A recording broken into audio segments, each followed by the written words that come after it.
नमस्कार मित्रांनो, जय महाराष्ट्र। राज्याच्या राजकारणातून आत्ताची एक महत्त्वाची बातमी। मातोश्रीवर शिवसैनिकांचा जल्लोष। वरुण सरदेसाई तसेच आमदार खासदार जल्लोषात भगव्या रंगात न्हाऊन गेले। शिवसेनेचा पुन्हा एकदा विजय झालेला आहे। नेमकं काय झालंय सविस्तर बातमी आपण बघूया। त्या अगोदर तुम्ही जर चॅनलवर नवीन असाल तर चॅनलला सबस्क्राइब करून बेल आयकॉन नक्की प्रेस करा।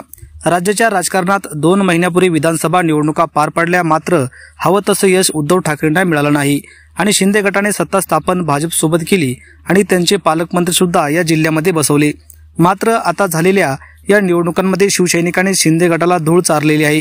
शिंदे गट जसं म्हणतो की आम्ही खरी शिवसेना, मात्र खरी शिवसेना ही उद्धव ठाकरे यांचीच आहे, कारण ईव्हीएम आणि इतर पैशांच्या जोरावर शिंदे गटाने सत्ता मिळवली अशी चर्चा असताना आता मात्र बॅलेट पेपरच्या या झालेल्या निवडणुकीमध्ये उद्धव ठाकरे यांच्या पक्षाने शिवसेनेने शिंदे गटाला नेस्तनाबूत केलेलं दिसत आहे।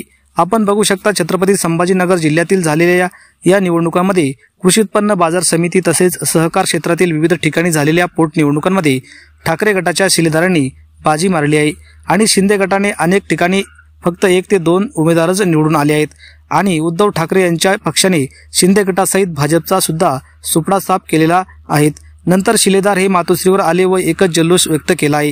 विधानसभा निवडणुकीत ही अपयश मिळालं, मात्र बॅलेट पेपरच्या निवडणुका जिथे जिथे विधानसभा निवडणूक नंतर झाल्या तिथे मात्र ठाकरे यांचा विजय हा झालेला आहे।